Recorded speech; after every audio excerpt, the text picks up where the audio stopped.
Okay, I have made you both moderators now. So I'm going to leave the chat to you both. Please try and chat again. Try and say something else again so that I can see that you should have the spanner like PK has.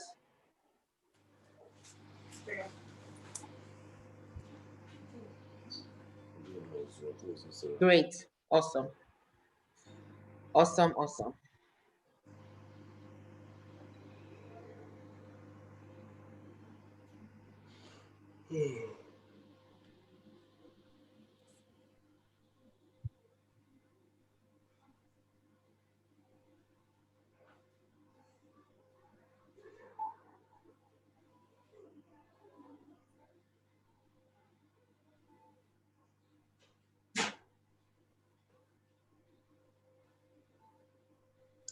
Sorry, did PK drop out?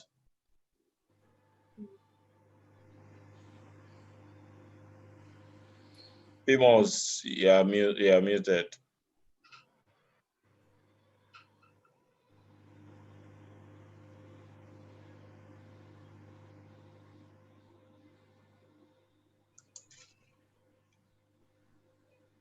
Oh, sorry. Adewale, anything we need to know or we're good to go? No, we're live now. So David is supposed to be setting that up. We are sorry, live. Let me pause mine. Sorry, Adewale, please say that again. Say we are live on YouTube now. So David should be trying to impute that on this thing. Let's wait for him to give us the green. Go ahead. David, how far? Yeah, you should get set. It's less than 4 minutes. Have you gotten your own? Yes, Pastor Malade, I shared the view. Yeah, I have your view now, Adewale. Okay. All right. So you can see on WhatsApp the Zoom view that will be going live. Okay. No wala. Okay, I've seen. Okay, yeah, I've seen. But there's only 4. Okay. That's why I was asking where did PK drop off to? Okay, no, PK's video is off, that's why. Yeah, when it comes back on. Okay, nice, David. Okay. Nice, David. Okay, so we have about 3 minutes to go, everybody. Okay, PK is back.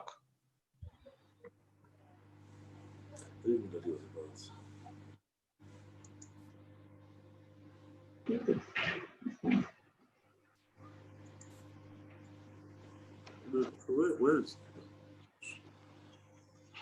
So we have maybe 2 more minutes. How will we know when we are live, though? Just by keep watching YouTube.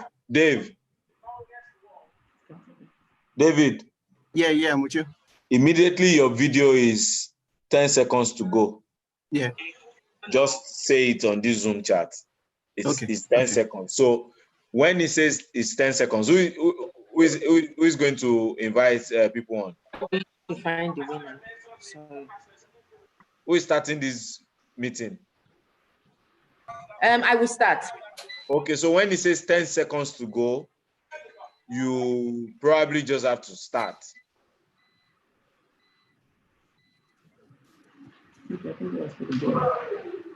Did you hear?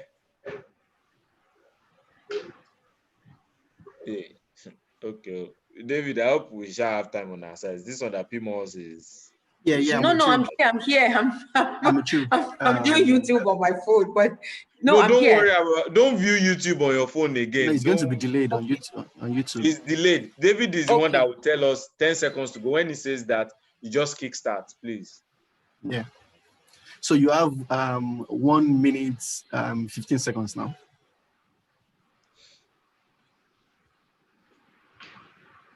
Some lovey-dovey are happening on this Zoom chat too.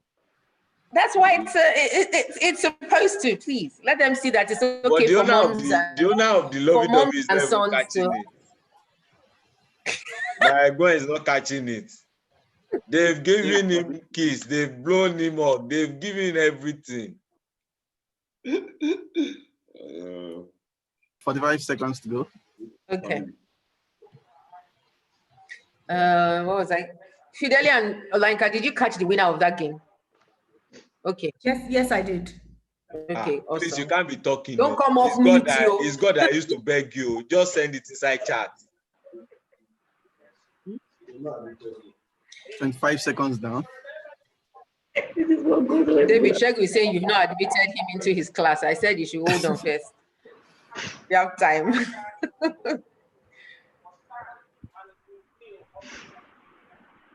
Okay. 10 seconds. 9, Okay. 8, 7, 6, 5, 4, 3, 2, your life. Wow. Your life, wow. your life, your life, your life. Welcome everybody to Navigate 2020. We are here at the Parents Panel. So with me today, moderating today, Uncle Kola, how you feeling? Day 1, day 2. What are some vibes that you are feeling right now? Before we introduce our amazing panel, I know they are looking at their faces, but let you and I jive for a couple of seconds. Yeah, well, day 1 was pretty exciting. I particularly liked the opening ceremony. Our creative team they did really well. Their voices were great. The guys who were jumping and doing all that flip and stuff. That head twisting. Did you see it? I did. I saw it. And I have to speak to that guy to be sure he's okay. Let's get into the meat of today. Kola, Yeah. Please let us know what we have in store. Let everybody joining us know what we have in store. And then please go ahead and introduce our amazing panel for today. Awesome. Okay, so guys, welcome to day 2. I hope you are settled. You remember in my intro, I'd said that you have to come to this meeting with your parents. So if your parents are not here, go drag them. This session is not just for you, right? They will also learn from it. We've done this before, so we know how it goes, right? So go drag your parents anywhere they are. Send them the Elevation NG link. If they're not home, just send them the link, Elevation NG on YouTube, and they can watch this live. And so today we have 2 amazing parents. You know what we're going to do? We're going to be discussing and asking them questions, the sort of questions that you don't get to ask your parents every day. Those annoying questions. I know, we said last week, Molade, if you remember, when we were introducing Stand, we said children have had to stay so long at home with their parents this year. Man. And it can be really. I don't know how they've been doing it. I'm not sure how they have survived. I know if it was me. Been doing it. Okay, look. God. Even in sleep, I hear my mom screaming my name, So but today, today we have 2 amazing parents. First, I'll introduce the Ogunfayos. We'll give them time to introduce themselves and then, say something really wonderful about themselves. I don't want to give any hints as to who they are. So Molade, you introduce the other parents. Oh, we just allow them to introduce themselves. Yes, let's allow them to introduce themselves now. Why not? Yeah, let's do it. So let's go first with the Ogunfayos. They are currently not in the country, so I'll allow them to say wherever they are in the world, the family that they have, how many teenagers they have, and how wonderful it has been with their teenagers, and anything exciting about themselves. All right, over to you. Okay, hi everyone. It's good to be here with everybody. Thank you for having us. It's a pleasure definitely to be here. My name is Bukola Ogunfayo, but I always tell people just call me Folafayo. That's easy to look for anytime, anywhere. Okay, right now I coach. I'm a transition and life coach. I'm a certified coach with the John Maxwell team. But I've had a very interesting career, I'll put it like that, I started with architecture, I've done fashion design, I've been in the bank, but right now I'm doing photography by the side as well as the coaching that I do. Yes, I'm married to this wonderful man. We've been married for 15 years plus now. And what else? What else about me? Okay, you said something about saying something interesting. Something okay, yeah. Exciting. Something I would call it interesting because exciting is relative. You know, some teenagers are on this level when it comes to excitement. So you don't know what excites them, right? So I would say interesting, something interesting about me. So for a long time, I've been wanting to learn how to swim, and I've been recycling it on my to-do list for years. But finally, when I was about 36, 37, I learned how to swim. So yeah, I can swim now. I can swim now. So it's never too late to learn what you want to do. Yeah, so that's the impressive thing about me. Thank you for encouraging me. Yeah, and then we have 3 kids, just 1 teenager for now, 1 preteen, 1 teenager, and 1 8 years old. Yeah. Yeah, that's it? Yeah. Okay. Yeah, good afternoon, good evening, everyone. My name is Temitope Ogunfayo. I work for Procter & Gamble. I'm an associate director with Procter & Gamble, and I've done that for quite a bit. So I've been with the company now 17 years. I'm very loyal to my organization. They've also been loyal to me, so they've taken us around the world a bit. Currently, we're in Geneva, Switzerland, so we're actually transmitting live from Geneva this evening. I'm married to this wonderful lady, 15 years and counting. It's been awesome.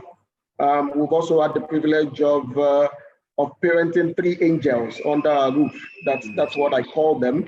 Our teenage daughter is very interesting to parent, right? So God has taught us a lot of things. Kola knows that, right? Yeah. God has taught us a lot of things through her. And the boy is also approaching the teen age. I think in a couple of months, in a few months. So in a few months, we're going to have another teenager. We've learned a lot of things, and hopefully we're going to share from my experience that we have learned parenting those wonderful angels in the next couple of minutes. Interesting thing about me, I think there are so many interesting things. My wife was just reminding me, you know, I've traveled quite a bit. Right now, I'm actually tired of traveling. So this pandemic situation has been a good rest for me. But it's interesting to note that the first time I got into an airplane was I was 26, 27 or so before I saw the first time I got into an airplane. But now I'm tired of entering one, right? So the message there is it's never too late. When God has something in stock for you, it doesn't matter when you start. God can take you around the world and all of that. So we're very happy to be part of this panel this afternoon. Thank you. Thank you so much, Folafayo and Tope Ogunfayo. We really appreciate you guys, and thank you for encouraging some of us to swim and not to panic that we haven't entered the plane yet. Your time will come. Okay, now let's go to the Olagbegis. This is a wonderful family we've had. It was an explosive session we had with the Olagbegis at some point. So I'll allow them introduce themselves. So as the saying goes, the ladies first. So Mommy will introduce herself first, and then Daddy, and then Son. Okay, let's do it that way, right? Yeah, or Daddy last. Either way, we'll allow them go.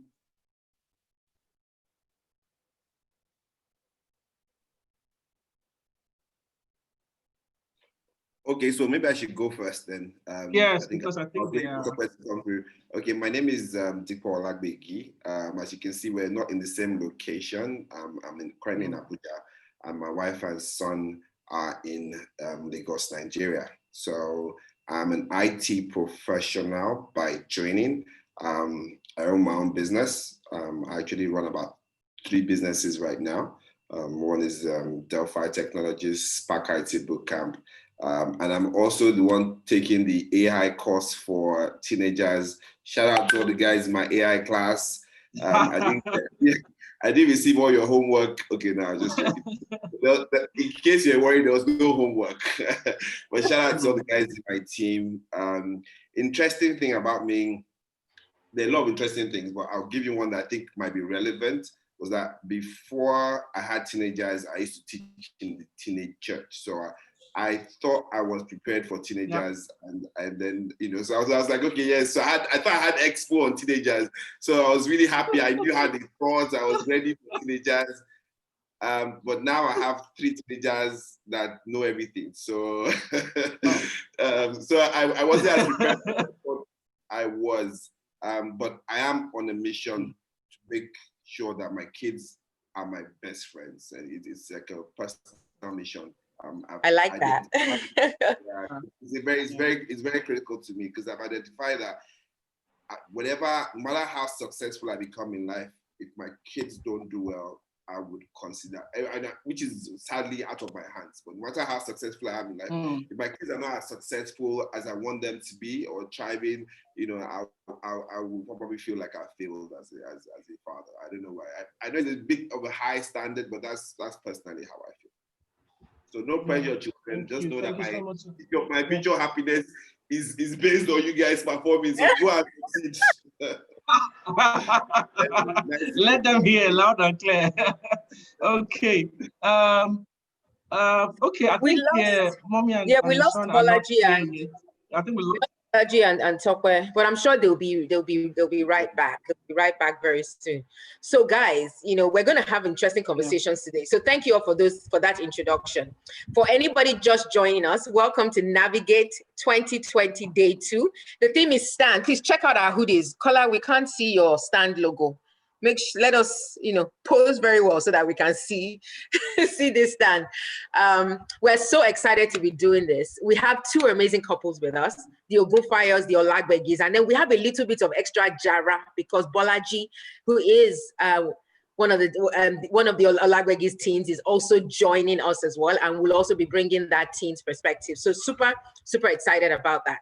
Now, the idea of this panel is to ask questions. You know how you've always wondered, why don't my parents understand me? Or there are some things that you've always just wanted to ask and you're not sure how to go about it. Or there are issues that you may be having with the relationship with your parents. I mean, I think one of the conclusions that we will have at the end of today is that parent-teenager relationship can be beautiful, can be amazing, and there are things that we can begin to do to sort of work towards that. So please drop your questions in the chat box right now.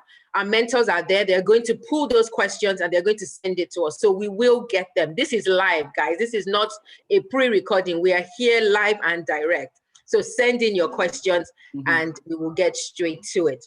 So, I mean, Uncle Kola, we had some teenagers sending questions already, right?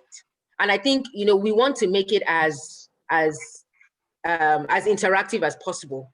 And I think maybe the first questions we will pose to both families, let's start with the Ogunfayos, is tell us a little bit about what is, as your children were getting to that teen age, what were some issues or concerns that you had?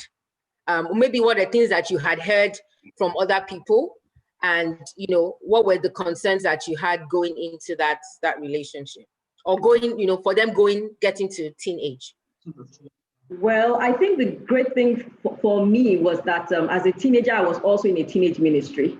So I kind of got a bit of exposure to the kind of challenges other teenagers that were different from me were going through. So I would say I had a simple teenage life. There was no drama with my own life, right? So I didn't know there were other things other teenagers could be facing until I was in that ministry. So that really kind of prepared me for the possibilities. But I would say the only thing that probably was top of my mind, or 2 things that were top of my mind as a daughter, since our first is the girl, was approaching her teen years, was her coming into a great relationship with God, because I gave my life to Christ before I was a teenager, I was 10 years old when I gave my life to Christ. So I've been in the faith for quite a long time. So my concern was more for her place with God and her place with us.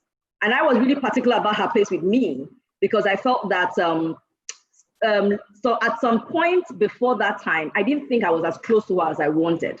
I'd seen a lot of movies with daughters and mothers, and I was like, I didn't have this with my daughter, and I was kind of concerned what was happening. So it took me actually being deliberate to read books about mothers and daughters and praying about it before I started getting the traction I wanted in our closeness. So for me, I think the 2 things I really wanted was, look, she needed to have that thing with God.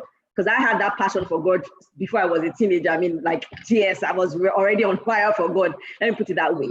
And I wanted her to at least have something basic with God, and I wanted her to be close to me. That was what I was more concerned about, because I felt that if that was in place, and everything else can be sorted, because it's just a matter of talking about it, and then basically it will be in place. So that was for me the top priority. And I think if I would just add to that, is the knowledge that the environment in which they are growing is very different from where the environment which we grew, right? Very true. So the digital age. The exposure to the digital age, like you said, to the internet, to things, to media generally that we didn't face. So we were very deliberate in giving them access to us, to say, look, we're here, you can ask any questions. And we did not also claim that we could answer all the questions. Well, we gave her the impression that, look, if we cannot answer, then we will find out for you, or we will find out together. So it was a major concern that, look, this age that they are going is very different from where we grew. So we have a lot of questions around that, and we'll come back to it. But I see that Mrs. Olagbegi and Bolaji are back. So good to have you back with us. So we wanted to just quickly, we're going to pause and let you just do quick introductions. Tell us a little bit about yourself, and then tell us one exciting thing about you that we should know. Okay. My name is Topo Olagbegi. I'm an interior designer. I've been an interior designer now for about 20 years. I'm also multi-passionate, and so I have various other businesses that I run. I'm a life coach as well, and I'm a mother of 3 amazing teenagers. Myself and Dick have been married for 20 years, and yeah, I suppose that's it. So we've got a 19-year-old, we've got an 18-year-old, and we've got a 14-year-old. 3 teenagers, bam, bam, bam. Bolaji, talk to us. Hi, my name is Bolaji Olagbegi. I'm 19 years old. I go to the University of Reading and I study business management. I'm also, like my mom, multi-passionate, so I do fashion design, and I study, and I run a design business, a design studio. Awesome. Great to have you here. Kola, let's dive straight into this. Let's throw a question at them. Do we want to take from our poll? I know the questions are already coming from WhatsApp, from YouTube, but do you want to take 1 or 2 from our poll? Let's take one from our poll, and I think this one is really, really important. And it's a question that many teenagers love an answer to. So get ready. Let's get ready for this one. You go first. yes, Olagbegi, okay. Are parents always right?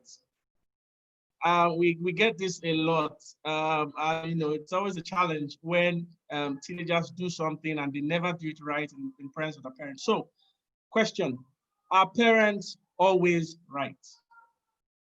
And then you can add it to this other one that came from YouTube from Gabriella that says, why do parents always think they are right, even though they are sometimes wrong? Tipo, let's take you first, and then we'll go to. Okay, so very good questions. Parents are not always right. I mean, we're not God. Only God can be right 100%.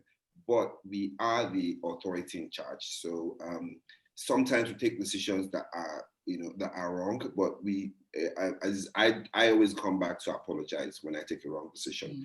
But a wrong decision is better than no decision.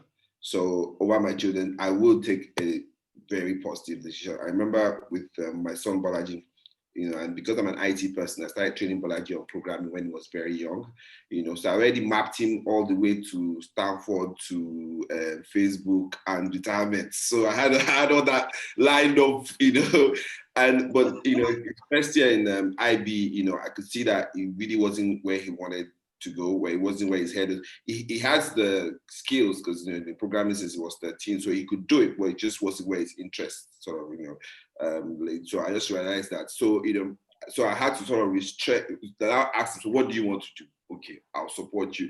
Took me a while to get to that stage like that as well, because that's growing up That's how I was brought up. And my second child is my daughter, you know, as well. One time I was really pushing her to go and study medicine, and they said, "Why are you pushing her?" So I've been accused of over-parent, but I've realized that, you know, kids will, I mean, they live in a different world. They would excel in places where they have passion and they have interest in. So, like I said, parents are not always right, but we will take a decision when there's clearly that rather than not take a decision, we would always take it.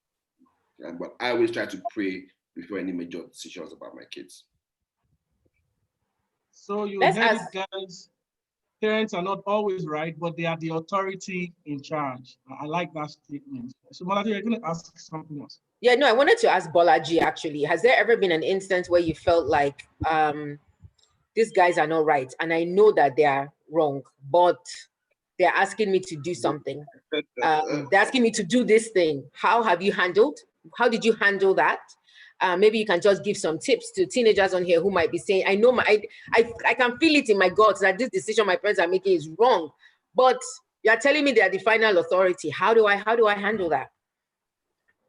So that is something that happens every day in our day-to-day basis. And at first, it came from a point of frustration, because like it's frustrating to know to think that you're right, and like somebody else is imposing something on you that you believe is wrong. But I think like the sooner you understand that like everything's out of love, like they're going to make the best decision that you may not seem like the best decision for you right now, but it may seem, knowing that it's out of love and knowing like everything is based on like they don't hate you. Do you understand? Like, my parents love me, and I believe everybody else's parents love them. So the decisions they're making is based off of love. Do you understand? An example would be when my dad decided to change schools for me. I honestly did not want to change schools at all. I had already made friends, and at that time, I had already made friends where I was. I was in Canada, and I was happy. I was just happy being where I was. And he wanted me to come to the UK, which was very, very far from where I was. And at first I was frustrated. I didn't understand why. I was like everybody else, frustrated. And now I look back at that decision and I realized that like, if I had stayed, like he said earlier on, I would be pursuing something that I didn't want to do based off of the fact that I wanted to be with my friends, which in the long run was not going to help me. But at the time, I couldn't really see that because I was in the situation and all I was thinking about was my friends and where I was and how much fun I was having. No, not that. But that would be my answer, to understand that it's out of love and experience, and just pray as well. Pray that God gives you the clarity soon enough for you to understand what your parents are trying to achieve. That would be my... Great, awesome. Thank you very much. Thank you very much. PK, another question, Uncle Kola. Yeah, so let's take this one from YouTube. One of our teenagers has just asked the question, and this will go to the Ogun Files. Toby Tolu says, I can't talk to my mom about some issues like me having a relationship, because if I say anything, she has reacted in a negative and African mother's way. So we'll do this question in twofold. So we ask the Ogun Files, and then we'll come to Tope. Let her also tell us. I'm sure she might have faced this already. I'm asking the Ogun Files because they have a daughter in a teenage age, and she has told me something before that was close to this. So I'm going to ask them how they reacted when she approached them with this kind of question. Why can't they talk to you about certain issues, starting with relationships? Yes, I have a boyfriend. I like somebody. I'm crushing on somebody. Why can't they come and why is it hard to talk to African parents about this, or parents generally? No, I think it's because, like I said earlier on, like I alluded to, the way we grew up was a bit different, right? Of course, we try to put everything within the context of scriptures and all of that. So, there is this African thinking of when is the right age, when is the right time, you need to face your studies now, you cannot let that come in right now. So it's a mindset, right? But we also know that things are changing. what we have tried to do is to give an open door policy where our children can talk to us about all and everything. And while I would not say we are perfect, I think we'll be able to establish that in a number of ways. So for example, as a dad, I spoke to my son about sex when he was 7. The first conversation we had about sex was when he was 7. We had the conversation and he knows that he can come to me and, of course we can tease him and say, look, you have a crush on someone is mailing you, why are you exchanging emails and all of that. And we make a joke, we make fun out of it, but they can come to us. I think it is not right when parents are not approachable. Now, that doesn't mean we should not say the truth the way it is because we love these children or we love these teenagers, but we should be approachable. They should be able to come to us. And I think in our own case, that is happening. Yeah. You want to add a few things? Yeah, I think 2 things I could think of on this is, for that teenager, you also want to ask who perhaps do you trust that your parents are okay with? Because you may want like an auntie, someone in church that your parents know that you can at least start that conversation with, because you don't want to also keep that thing too long in your heart. Because if it's unresolved, then you're likely to go to the wrong place to get the solution. That's something you want to make sure you do. So you need to make sure that as you grow older, you have someone that you are sure will always point you in the right direction, even if it's not your parent for now, maybe because it's based on their exposure or what they know. Because when he was saying something about how we grew up, I think, like he said, many of us were not thinking so much about that, except those who were in families where their parents were very exposed or are very, sanguine, they party a lot and stuff like that. So they already had that understanding. Now, the other thing is, as a teenager, really, you should start working on communication with your parents. At some point, you need to still break them. Really, at the end of the day, you really want to have that closeness. Some parents may not be sensitive or aware enough to know that they need to work on that closeness with you. Like I mentioned, happened to me even before my daughter became a teenager. But the truth is, if you are aware you want it, you need to start throwing it in bits with that parent. You can just say, like my daughter, what she does is sometimes I'm doing something and she'll come and meet me and she'll say, what you doing? And depending on how I, approach her at that time, she will know if she should start a conversation with me. So if you've never really spoken with your parents about anything basic, and the first time you want to speak to them is, oh, I have a crush on someone, that's going to basically make that parent go like berserk, that kind of stuff. So you want to start, how they say it in the African language or Yoruba language, wetting the ground, wetting the ground a bit by bit before you can actually now ask those questions and see how you can meander around their feelings. And you understand that parent, when that parent is at their, when they are having fun, maybe they just finished watching a movie or eating a favorite meal, that's when you throw that thing there, because you can't get to a point where you're like, oh, I can never talk to my parents, I can never understand. But you also need to realize that your parents are not your friends. Your friends will always want to hear everything about you. But your parents are looking at more for your interest, for your best. They've seen things that you've not seen. So they are basically going to react to something they are not used to. But if you understand them and you work from that place of understanding, you may be able to break some layers that will allow you to have that conversation as well. Yeah, and I just want to add something to what you said about communicating it the right way and at the right time. Yeah. And it's important. So if you just get back from school and the first thing you're telling your mom is, Mom, guess what? I have a boyfriend. Okay, welcome. Yeah. How does that sound? Yeah. Right? You need to, have a conversation. Today, Mom, there's this guy, Or what do you think exactly? What do you think? You can't just go and break the news and say, I have a boyfriend, as if you're going to marry the guy tomorrow. Of course, your parents will be worried about that. But when you're a teenager, you feel like that somehow, like, I found this guy, I found this girl, and it's forever. But you know what, Tokwe, let's come to you now. And, we have parents on here as well. And I think that it's important that we speak to them as well. So there's amazing tips you've given to teenagers on how to have this conversation with parents. But what can you say to parents on here as well when their teenagers bring the conversation to you? When for some, the first thing they will say is, go and read your book. Come on, which kind of boyfriend, girlfriend, crush me. What can you actually say to parents on here on how to sort of approach that conversation? And if they don't, what are some of the consequences that could come from it? So what I'd like to say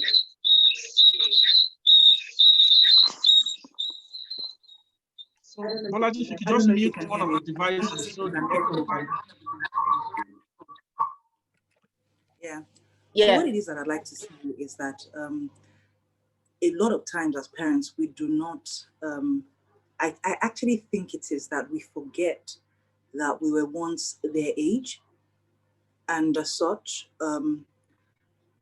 maybe because of the mistakes that we've made, maybe because of bad past experiences, we want to ensure that our children don't make similar mistakes or mistakes of the things that we've heard of in the past. And so it's from an overprotective standpoint that parents tend to want to ward off their children from having such conversations.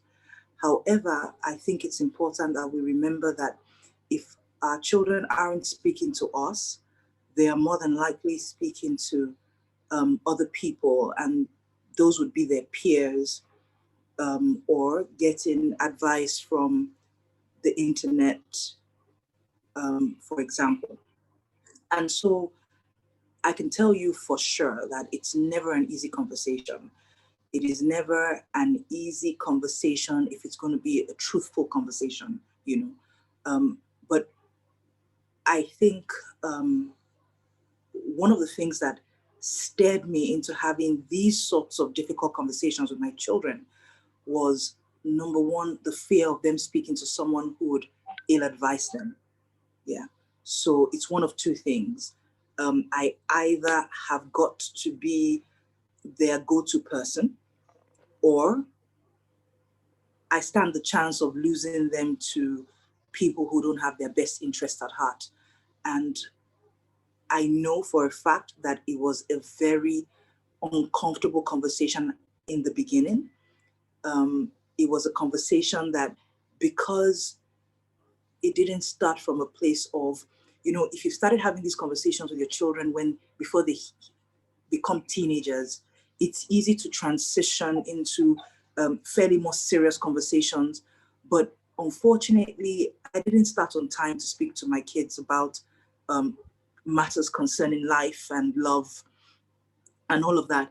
And so by the time I realized that I was making pretty much a similar mistake to what my parents had made, you know, by not speaking, I thought it wise to start. And the honest truth was that it was not an easy conversation.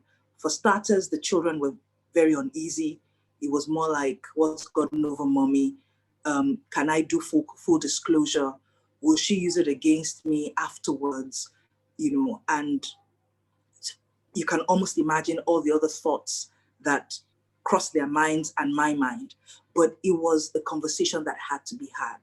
And so on the flip side, what I do say to teenagers now is to be, depending on who your parents are, be point blank about the fact that you need them to be your go-to person.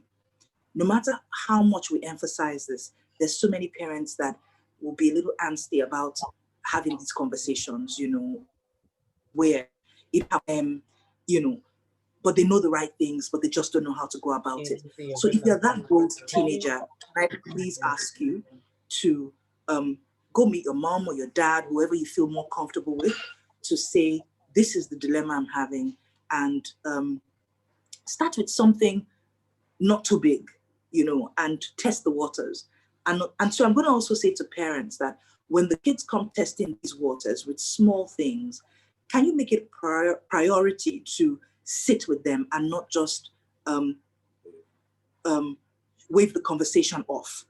You know, it's everything right now that we see on TV or we see happening on blogs is a good way to start. You know, let's use some incident that is not even personal to us, you know, and let's start having these conversations. It would first start generically, you know, but then sooner than later, it's easy for us to hear their point of view as regards certain matters. You know, we know by the time our children impute on these conversations, we will know where their heads are, we will know where their hearts are, we will know where their minds are, and would know how to begin to, you know, steer the ship from there. And so please, I think it's so important, you know, this is what we call doing life with our children, having to, go through not just sharing our gallant experiences, but also sharing with them the fact that we made mistakes as well, and sharing realistic pitfalls, that we have experienced. That would buy us a lot of trust.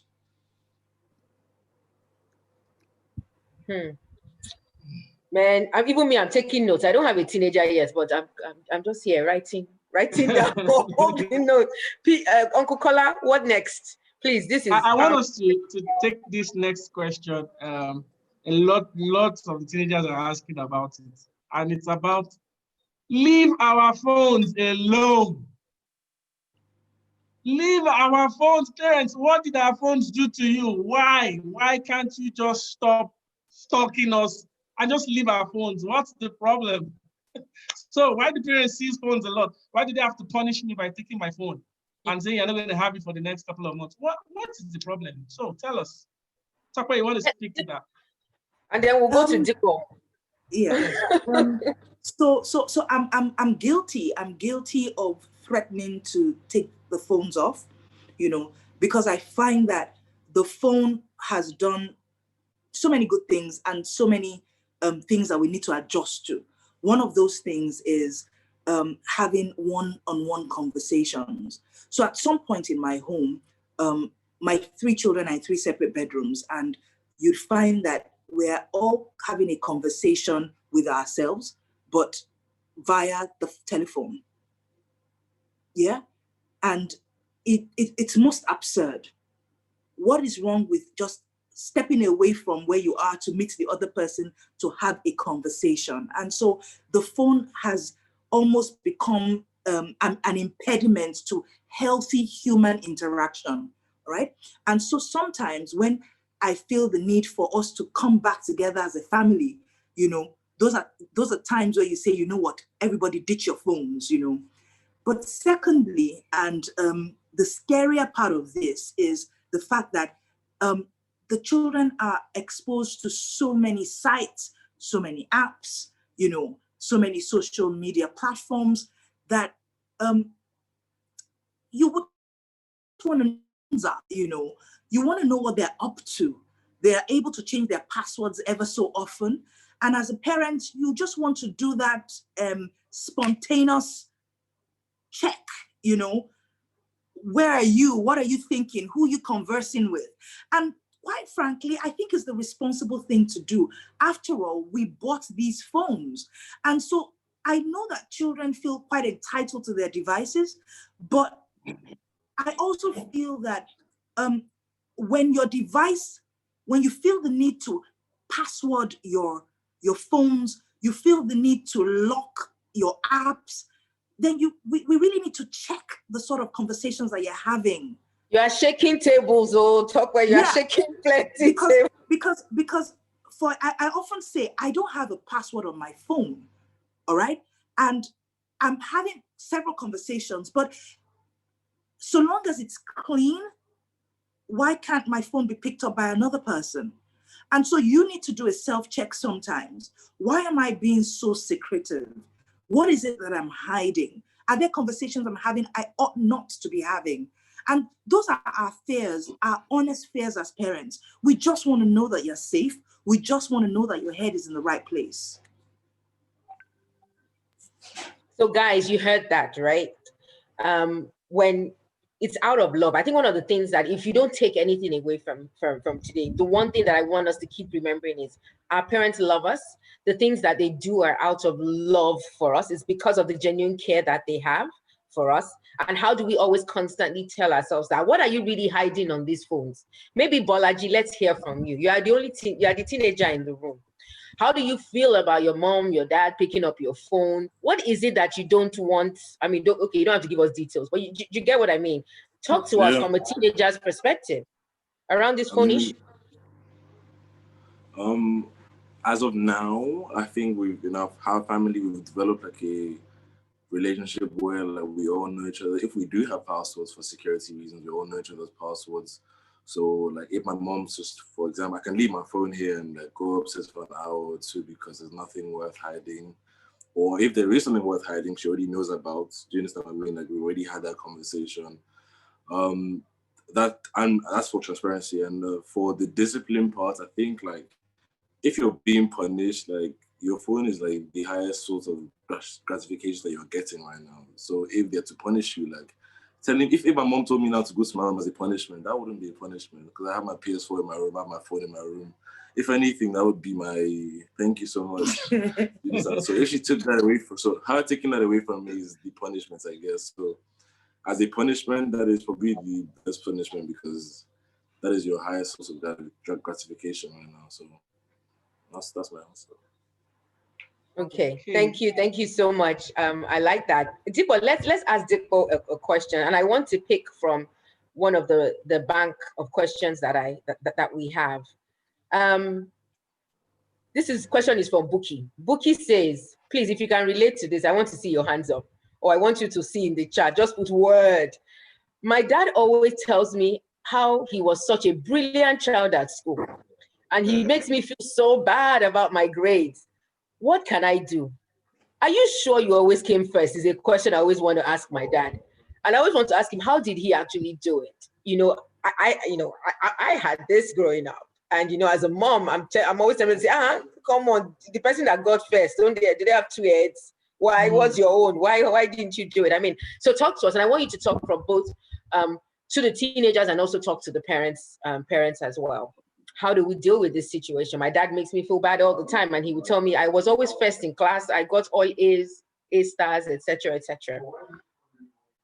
Yeah, it's a very, very good question, and I don't want to paint anybody's dad as being bad or anything. I mean, there's no perfect parent. We all have our shortfallings and our shortcomings, essentially. But when it comes to things like that, your parent is trying to make you aspire to be what they are. But I think as parents, even though our kids learn from our successes, they also learn from our failures. And so as much as, maybe not as often, but once my kids are a bit more mature, I share some of my failures with them. So they know where I had challenges. You know, my son would know when maybe someone offered me drugs, or situations where that I've been in, you know, I've shared it with him personally. So a lot of times we shield them from those things, and trust me, when in the information age, they know. So don't assume that. So I don't assume that teenagers don't know anything. I assume that they know, because there's no point in hiding behind it. So you need to share not just your successes, but your failures, because sometimes people learn more from how you failed and you got back up than saying, oh, okay, I've always got first. Because if you tell me that as a person, I can't even relate to you. Because, you know, if you've always been first all your life, we're not on the same wavelength. You know, my grades go up and down depending on interest. So I think it's just, you know, important. So for the kids, your parents are also trying to inspire you. From the parents, please let your kids know what you succeeded at and what you failed at. Like Mr. Bufaya was saying, how he didn't get on a plane until he was 27, and now, you know, he's probably has more frequent miles than all of us that have been traveling since 10. So his experience, you learn from those kind of things. So it's just taking the positive and negatives and mixing it all together. Thank you very much. Thank you. Uncle Kola, we have lots of questions, so let's fire through. Okay. Can you pick another one for us?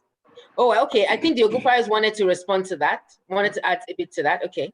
Yeah, so I'm basically just want to touch this with parents when it comes to performance in school. And over the years, we've learned that there's so much more, maybe because of the space we both are, what he does at work with people, you know, managing people, and what I do as a coach. But we've realized that there's so much more beyond academics, you know. So I think parents need to start getting realistic as well and being a bit more objective with what they're actually seeing with the reports from school. Because your child, if they have, one of the things we basically try to ask parents and the teachers during conferences at school is, how would their peers rate them with respect to teamwork and things like leadership skills? Because you can be acing your subject, but when it comes to leading people, you don't know anything about it, or you are someone who, if you see most people who came out with, who finished from school with a first class, they are usually people that are not very sociable. So you want a child that is balanced. So parents need to start looking out for that with academic reports. So apart from, you know, appreciating whatever that child did come home with, okay, you did this, how can we support you to do better? That should be the focus. How can we give you more to help you be better. But I mean, I guess the frustration for most parents who give that kind of response is, we've given you so much, yet you're not doing so well. But then at such a point, you now start asking, what other areas do I want to pull the child up in? Leadership skills, sociable skills, because those are the things the child is going to learn on the outside. I mean, most of us that went to the university, especially in Nigeria, are not practicing the things we learned in the school. So, I mean, if you look at it, in as much as you want the child to do well academically, you want the child to also be well-rounded. So we as parents need to start looking out for those kind of things when we have the reports from school as well. Yeah. Yeah, Uncle Kola, let me use this opportunity to ask one question around career choice, and then I will leave it to you, because I think it ties in very well. And then Chokwe, maybe you can help us, Mrs. Olagbegi, you can help us with this one, starting off with this one. There was a question around career choice, and you know, a teenager saying something like,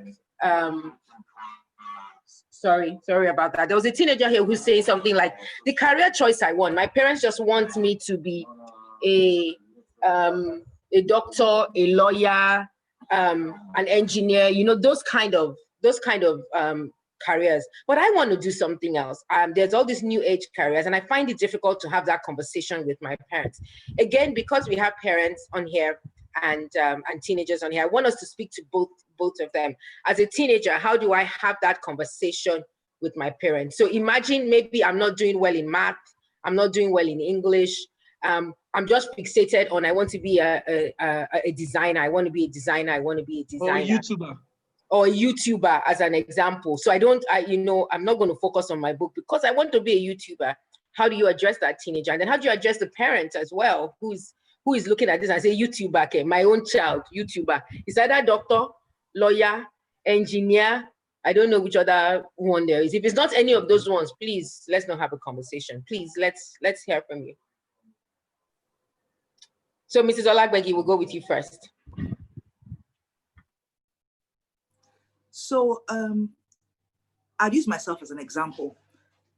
By the time I was done with school, I studied accounting, and my father was just not having it, you know, because I said I wanted to I wanted to go into interior design, you know. And I recall my father's an engineer. My father kept asking me, so who is your role model? Who did you see do this, you know, that it just means you want to be a carpenter, you know. But I had all the ideas in my head, and I'm talking as far back as 1999, year 2000. I had all the ideas in my head of who it was I wanted to become. You know, I saw the potential in this industry, and I wanted to get right into it. But I want to say two things. First is that you have somebody who is questioning your ambition is an awesome thing. And a lot of people are like, how can that be great? Because what happened for me was that when my father didn't agree to what it was that I wanted, I had to then become very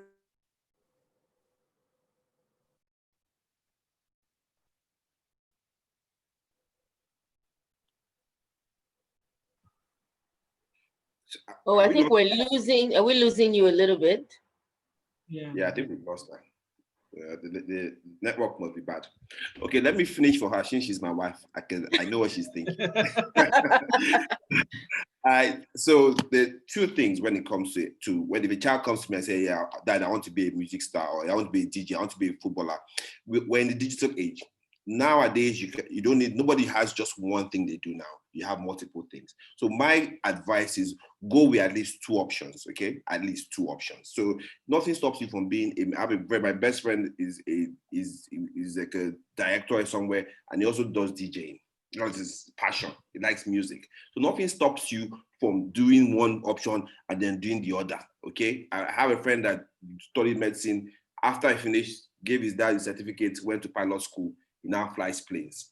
But if he ever decides he wants to, now that pilots are not flying again now, if he can decide to fall back to his medicine and go and study. So you need to have options. And that's why we always try and advise you based on the reality we see, because we know that you also want the financial.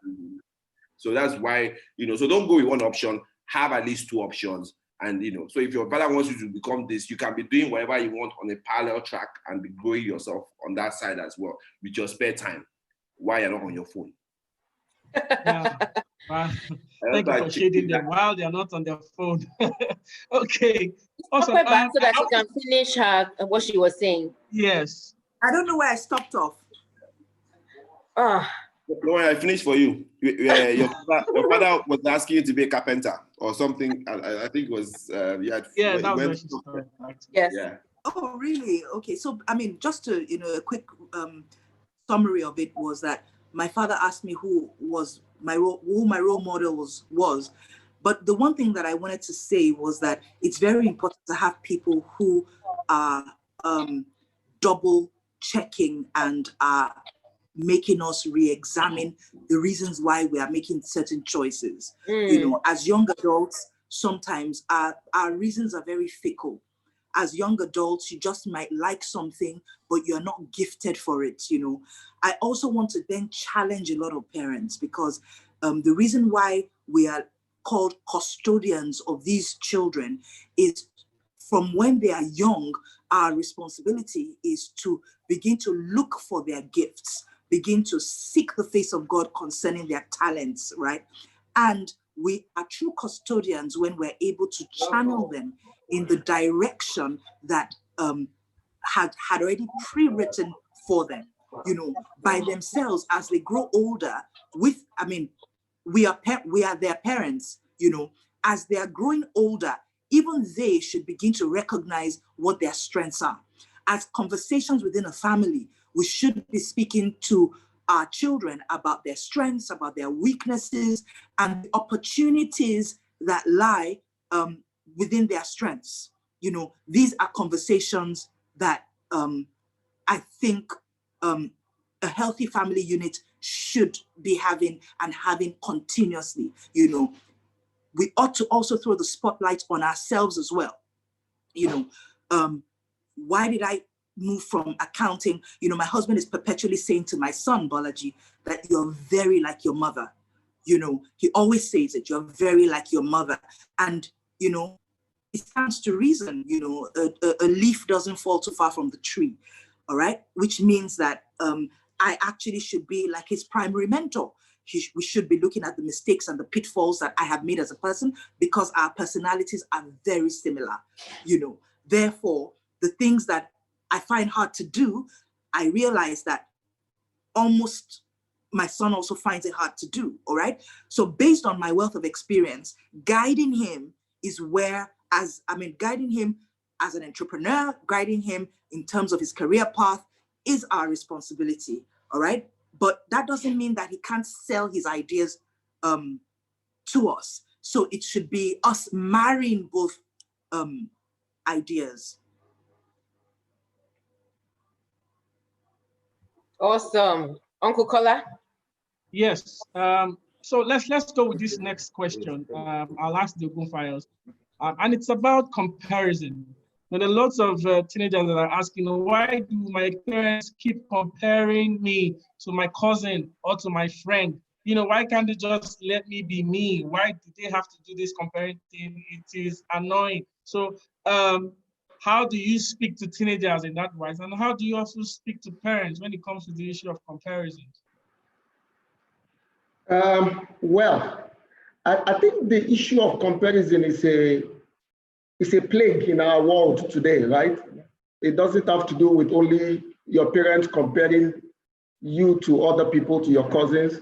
Actually, I think your parents also compare themselves to other parents, right? And you need to give them some slack to know that, especially in the world of social media, comparison is a big issue.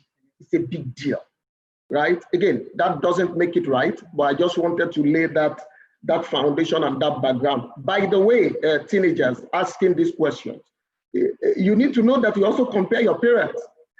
Somehow, you compare parents, you're like, oh, look at his dad. They went on summer holidays, we didn't go, right?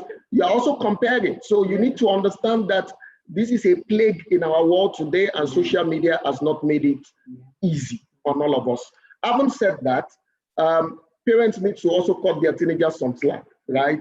I think here my advice to parents is to look at the principle rather than, you know, the outcome. Principle is, what are you trying to achieve by the comparison? The principle is you want them challenged by the things that other people are doing. That's the principle. And it's not necessarily a wrong principle, right? To get challenged with the other things that other guys are doing. So try to keep the principle, but do it in other ways. What if we do this? You know, go into a conversation with your teenagers on what your expectations are. Some of us want our kids to do certain things, but we have not shared expectations with them. We're not even clear what we expect. So the guys are just trying to please us in different ways. So I would advise that you do that. And for teenagers as well, again, keep reminding that you are not your cousin, but what can you pick from the comparison that just happened? So why was your parent or your dad comparing you with that other cousin? Look at the principle rather than the outcome. Do you want to add something to that? I'm thinking that through. Okay. What I just probably want to add is the fact that, like you said, I think if you find any parent that is not doing any comparison at all, there are probably those few parents who are not at all on social media. So they don't know what is happening around. I don't even have a child who is supposed to be in college right now, but I know that I've seen a few parents share their kids going to Oxford, Harvard, online. And I'm like, I can imagine what parents who are seeing that are going through the pressure, you know. So basically, I think like what the other couple they've shared, you know, and what Bolaji also said earlier, it's coming from a place of trust and love. You know, we just trust that you can do this thing. If you look at the things that your parents have compared you, there are some things your parents probably have never compared you with. Or there are some people that they can never compare you with because they're like, no, forget that one. But they're comparing based on what they believe you can do. And I think maybe what we parents need to do is, it's not going to be overnight that we're going to get it right.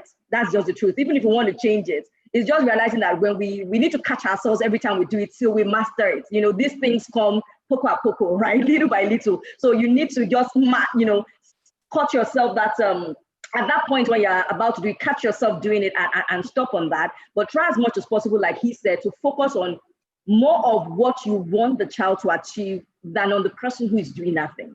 Because much of what I've learned is, don't let the drive be what you don't want, and necessarily the person that your child is getting irritated that you're comparing them to, but what do you want that child to achieve? So let that be the focus. I need you to do so much more. I need you to try this out. I need this. Then you can now, you know, use examples. Now, if the child now says, okay, who do you know that is doing it? Now you have the floor to say, but I know someone doing this, because you've now put me in that spot to give you an example. But the focus should be, this is really what I want you doing. I believe you should be operating and delivering at this level. This is really what I want of you, and this is really what I believe you can. But, you know, when he said something about expectations, as much as we have a level that we desire the kids to perform at, the conversations also have to happen where we understand each other. Because when that happens, then parents really know that, maybe I'm going too far on this thing. Because, you know, kids are coming from the little they see. We parents see a bit more broader because of the kind of experiences we've had.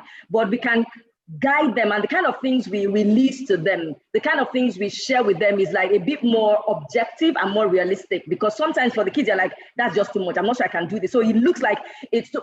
If you were comparing them with someone they could outdo, a child wouldn't mind. They'll probably be like, okay, I can do that, you know, or someone that they know that, for example, for kids who run in inter-house sports, if you tell them, oh, you can't run faster than this person, they will tell you with all boldness, have you seen me race that guy? I would finish him on the pitch. When it's someone that they feel good about, you know. So the idea is having that conversation and letting them know really that this is really the expectation, focusing on that thing that you really want them to achieve more than the people who are already doing something around that space. Yeah, and I think also when they do things right, talk about it. Yes. And I think this is very important. Most parents only bring the comparison tool when they feel that they want to improve the performance of their kids, right? But what about other things that they've done right? So if you're a parent listening to us today, try and talk a lot about the things that they've got going, right? A lot of times, it's not a problem. It's not a problem. Some of us didn't get these things while growing up because they feel it will get to your head, you know, you're not going to be serious. No, this is the 21st century.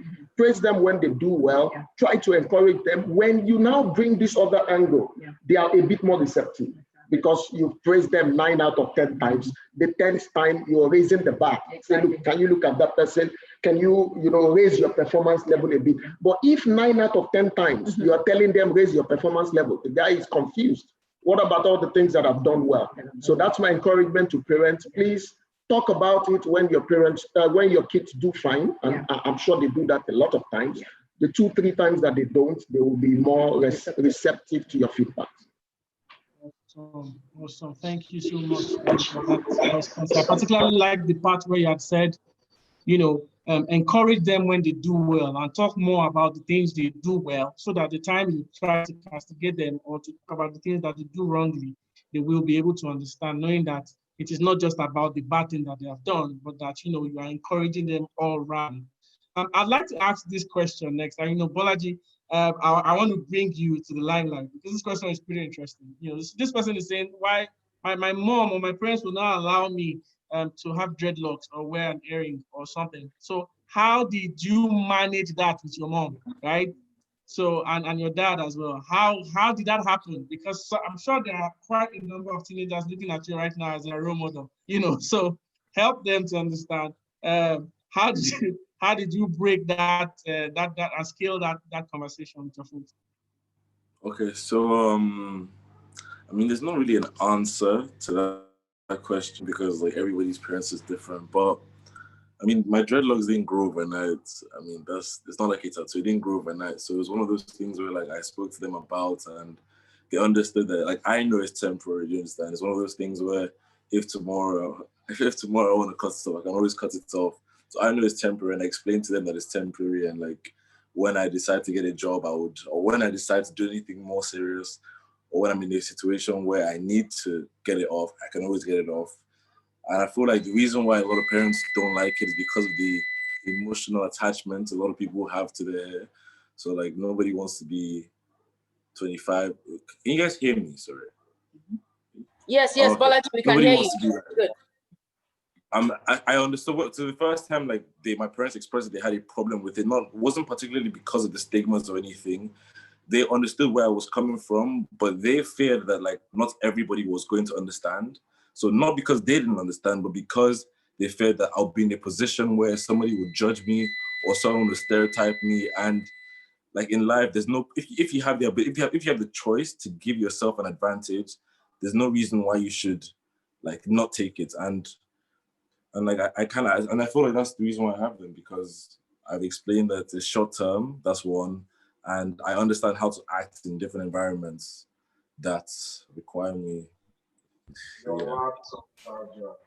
So Tope, how did you make that?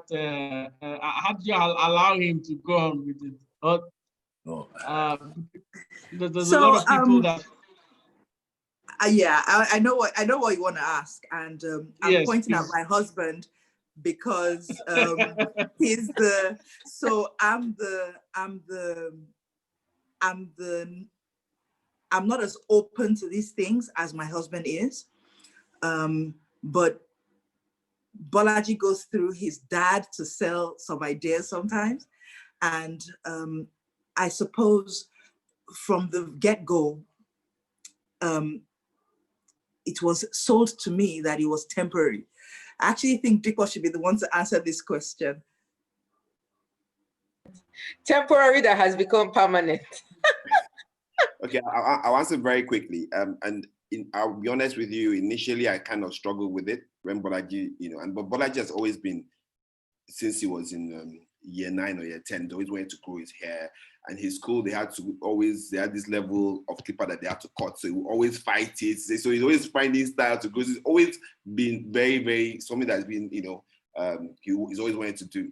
And at some point, when he had gotten to university, and it was like, okay, he was first doing it like play there. And I was like, okay, what's the plan for this hair? Let's have that discussion. And he said, okay, that he wants to grow it. Because my fear was that he would get stereotyped. And that happens a lot here. Because he drives here, when he drives, police probably stop him more than they stop me because of the way he looks. I think he's Amali's brother or something.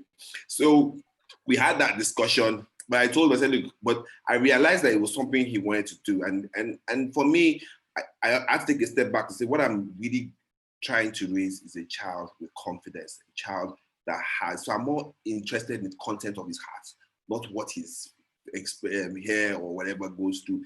I mean, I remember I used to cut my hair like Bobby Brown for quite a while. I went through that phase of different hairstyles. So maybe this is what he needs to go through. And at some point, the older your kids get, the sort of more attention you need to pay toward things that are important to them. Because I realize that sometimes when you repress a child, it could be something as small as just his hairstyle, but it could hold it against you in a way, or it just feels that, look, this person, they don't let him do. So, and we have a compromise. My one is that, fine, you can keep the dreads, just give me good grades in university and A's, he's keeping to his end of the deal, so it's win-win for me. So the minute I'm seeing those grades go down, then I'm going to show up with a set of clippers. But seriously, like I said, and one of the things I've managed to do that I think was a very good idea, and I recommend it to parents, was to have a discussion with my children about certain things, hairstyle, even relationships. I know this might not be popular with every parent, but me and my kids had a discussion. I said, okay, look, from 18, you're allowed to have your relationship. You can have a relationship. I didn't define it, but we fixed a date. So after 18, I cannot start saying, oh, you have a boyfriend, and it becomes, I've handed you over to God and the Holy Spirit. They are now in charge. I've done my own part. I've tried to bring you up as best as I can. If I've done a good work, then, but we had that conversation, So whether officially they haven't told me anything, so I haven't seen anything. So where's that? But I just over 18 now. And interesting enough, I thought he'd be strolling into the house with the girlfriend.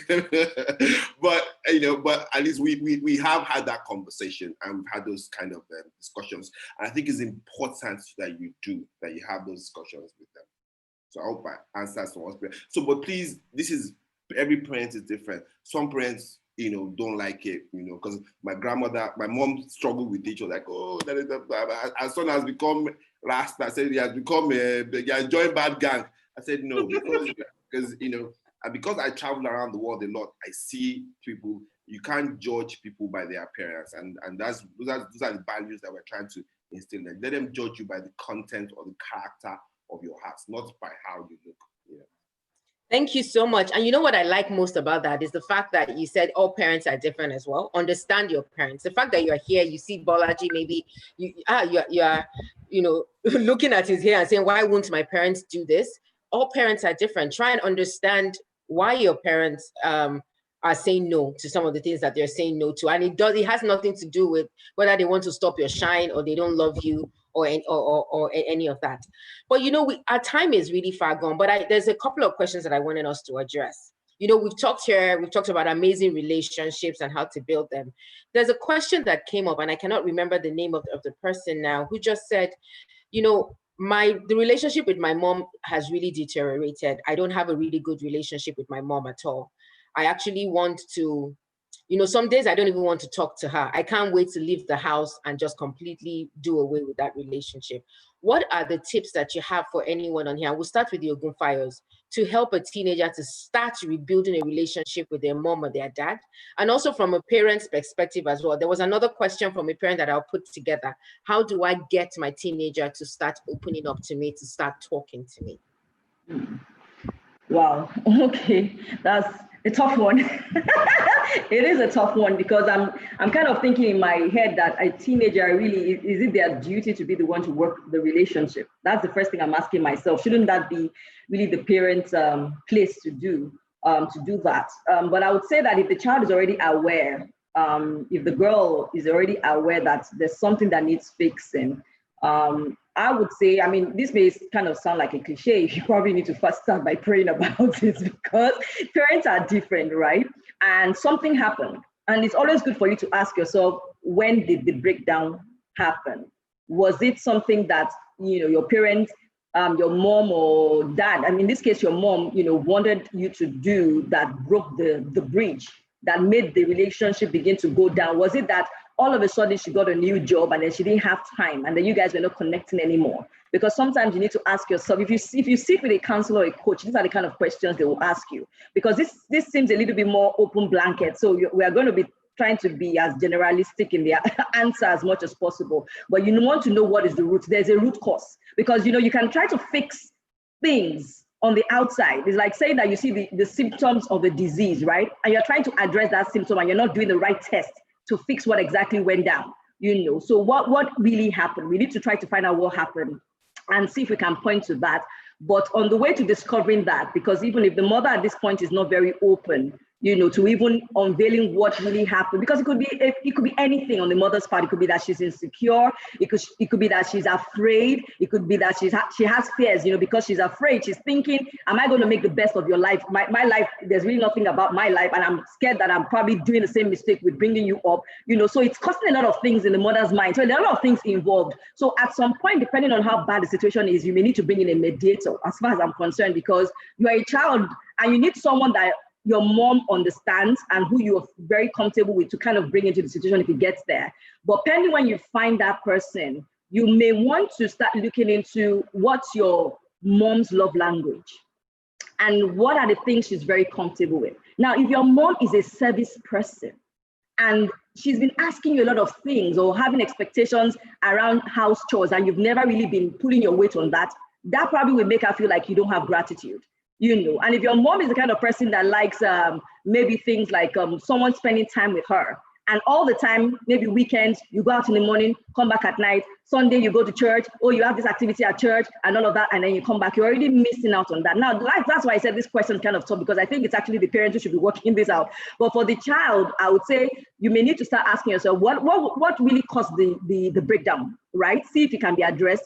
Is it really bad that you can bring in someone that both of you know and you're both comfortable with, who can mediate for you? Then if possible, you want to also try to go into your mother's heart, because everyone has a good side. That's the truth. Everybody has a good side. Even the people that nobody in the world can stand, there are some people that love those people, right? So there's something about your mom that you've just not discovered. And sometimes at times like that, it's God that can make you reveal that. It's God that can reveal that to you, and then you leverage on it. It could be an opportunity that she could just give you to have a conversation. You jump at that opportunity, and then the truth is, some of the things God will even show you to do, maybe things that are out of your comfort zone. But if this is really what you want, then it is possible. So I just want you to know that every relationship that has broken down can be fixed. Christ is the fixer of all things. He's the fixer. He fixes things like that amazingly. The Holy Spirit is an expert at stuff like that. So if you can try to look at, what your mom enjoys doing, make time with her. But everybody who has someone giving them attention, love wins at the end of the day. Let me just make it simple. Love wins at the end of the day. Don't give your mom what she's giving you. It's tough. It's going to be tough. And this is kind of recommendation we even give people in marriage as well. You need to give the person love back. Love is what's going to win. Love is what's going to win. But when you find it really hard pulling through, at a time like this, you need a friend who you can trust to pray with you through this time, or an older person, maybe church. I mean, I see that there are a lot of mentors at church who can walk with you through this so that you can actually get the traction you want. I mean, that's basically the recommendation I can give on this. But for the parent who also has that broken down relationship, it's not going to be, there was something Mrs. Olagbegi said earlier about, when you let that child grow up so much already before you start having these conversations. So it's going to kind of be difficult at the onset, but the idea is there's a way God has designed it, and we need to work towards that design, right? And the way God has designed it is that there should be a bond. The enemy is not your mom or your child. The enemy is the devil. He's going to work it out in a way that you are seeing the things they're not doing right. So as the parent, you need to try and make sure that you do it gradually. Embrace the child. The child is going to throw tantrums, put you off, say things, but love as the parents as well is what's going to win at the end of the day. You need to just keep giving that dose of love, And when we look at what Jesus did with us as well, the Bible says while we were yet sinners, he loved us. So that's the kind of understanding I think a parent can also go into with it. And also maybe there are some uncles and aunties that some of these kids are really, really very comfortable with. Even you as the parent can also try to leverage on that to see how you can make a connection as well. Mrs. Olagbe, you can have a word on that as well. I think, we can also talk to that too. You're still on mute.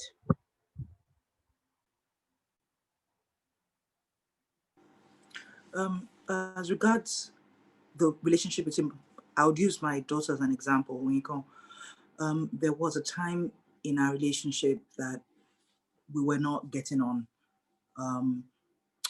We just were not getting on. We didn't see eye to eye on so many things: dressing, music choices, almost everything you can imagine, and like I had said earlier, I came to this realization that, it was almost as if it was a repeat of what it was that I had gone through, and I didn't want any of that. And so I started making the effort. A little awkward at first. And believe me when I say that the children didn't trust me. They didn't trust my motives. They admitted later that they thought I just wanted to find out stuff about them only to use it later against them. And so they were quite suspicious of me. But one thing that was important then and is important now, is that by virtue of a great mother-daughter relationship, a child can hardly go wrong. As a mother, you have your most mothers have their child's best interest at heart. It is the how they go about it that is usually the challenge. And I was determined to work on the how, and I love what Mrs. Fola Fayo said on love languages, because I learned my daughter's love language. I learned the things that could get her talking. I learned to make time, most especially for these conversations. And I also learned to become vulnerable. I say this because it was at the times when I spoke with a lot of vulnerability about my growing up, and some of the mistakes that I had made was at those times that my daughter picked up that there must be some sincerity in this. It has been a lot of hard work over the years, but I never thought that I could say this, but my daughter is actually my best friend. I don't think anything can happen in my life without me putting a call. I'm upset, I'm happy, I want to gist, or something is nagging on my mind. She is my best friend. And it makes me sleep better at night to know that I am also her best friend, in that she would share with me the things on her mind, whether they sound just like with her friends, whether they sound upright or they don't. The fact that she's sharing these things means the world to me, and I don't take it for granted. So I'm saying to any mother out there that it's going to be difficult. Sometimes it would seem like you're taking 5 steps forward and 100 steps backwards, but I need you to know that you just cannot stop trying. I've been through that difficult stage of saying, you're always picking on me, nothing I do is ever right, get off my back. I've been through those phases, but at this phase now, is almost as if you're reaping the dividend of all the hard work, because sometimes I resolve, I'm not trying again. And then all of a sudden, I find myself trying. I find myself making myself available to her. I want to be available to her. And so that's where we're at right now. And so please, mommy, try. And please, daughter, she loves you. She just may not know how. So be available. Respond to her love. Respond to her gestures. All right. Thank you so much, Tope, and Fola Fayo. We really, really appreciate you guys. Our time is so fast spent. Really? And we still have loads of just get this gisting. I'm enjoying it. We have to move to our vocational classes.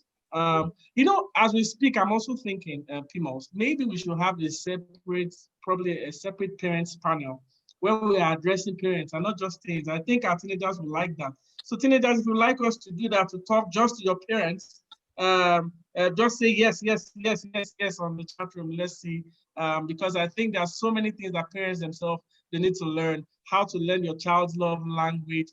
Love always wins. How to love them nonetheless, the way Jesus loved us while we were yet sinners. So in closing, I'm going to give each of the panelists 1 minute to just say something in closing. whether it is about parenting or loving your child, or how to be, to encourage communication, or how to speak. You know, some also complain about how their parents talk to them or talk down on them, you know. So if you have just that one thing you want to say in the next 1 minute so that we wrap up. Let's start with Dikpo. Dikpo, if you have something you want to tell us, 1 minute, so we can close with that. Yeah, you're on mute, you're on mute. All right, so there's just one question here that I found quite interesting, which is that, why do parents not communicate with us effectively? They talk to us like we're children. And I think it was such a good question, because you realize that sometimes because children grow up so fast, so a lot of times, you know, we've been talking to you that way for about 3, 4, 5 years, for maybe 10, 15 years, you know, it becomes hard to start talking to you like an adult. So it takes time to transit from being, you know, a parent of a pre-adolescent to a teenager. It takes time for us to start getting that. So we don't do it to put you down, just that, you know, I mean, when you were 3, 4, we're the one packing your poop, to put it mildly. So that's why sometimes it just takes a while for us to look at you, you know, as grown-ups, or as being more mature. But just keep guiding us, we'll learn. I think my parting shot just to say that, you know, like I said, there's no perfect parent, and obviously same way there's no perfect child. So let's all please be patient with ourselves. Parents, patient with your children. Children, patient with your parents. Try to see your parents' perspective. Also, parents try to see your child's perspective all the time, because they do have perspective. And when you're wrong, please be big enough to say you're sorry, and also try and help them to be better, because I think we have to model the behavior we want them to see. All right, thank you. Awesome.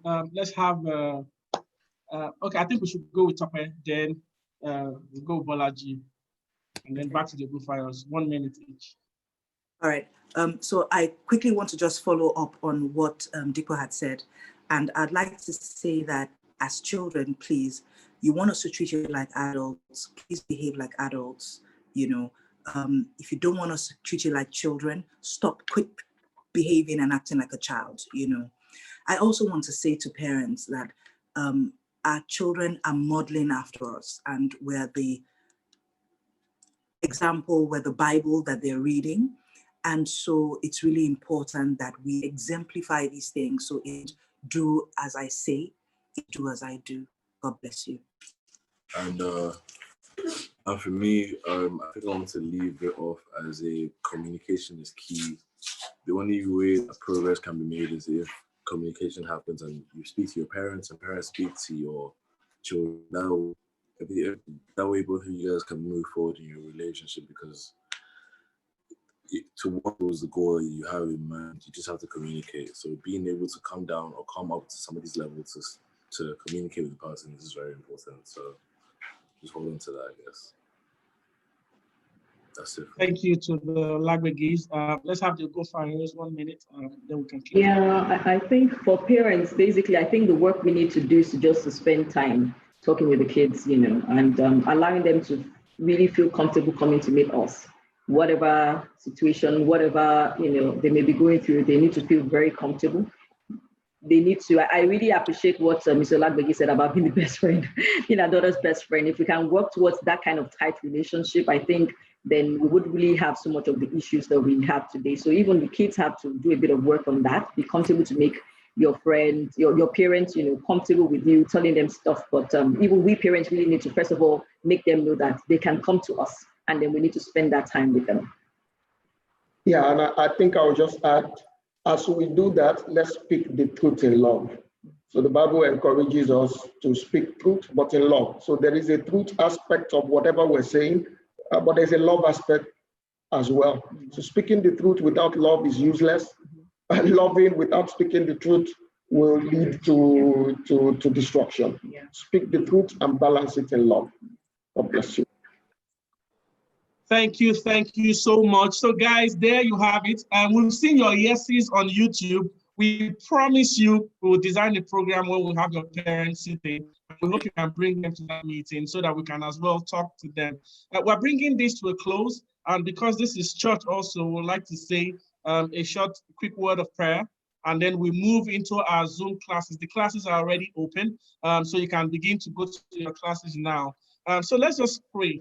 Father, in the name of Jesus, we thank you for this time we've spent learning about how to understand our parents better and also how to be good teenagers. We ask, oh God, that your Holy Spirit will help us on this journey in the name of Jesus, that as we come through life, as we go through life, that we will become the best versions of ourselves because of the love that our parents have for us in the mighty name of Jesus. None of us will turn out to be villains. None of us will turn out to be the black sheep of the family. But your power will work in us to make us the best at every situation in the mighty name of Jesus. And that from henceforth, how we relate with our parents and those around us become better in the mighty name of Jesus.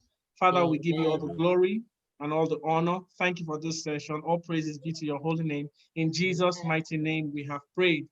Amen. Amen. Oh, what an amazing, amazing day. We've had an amazing time. Thank you to the Olagbegis. Thank you to the Ogunfayos. Thank you so much for being here with us. Guys, you've heard it.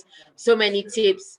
The replay is going to be on YouTube. So even though your parents were not able to watch this, just open it up for them and let them just watch the replay. So this is it, but we're not over yet. Navigate Day 2 is not over. Coming up next are your vocational skills classes. If you registered, you would have received an email with the link to your class. So right now you need to click on that link, which will digitally transform you into your classes.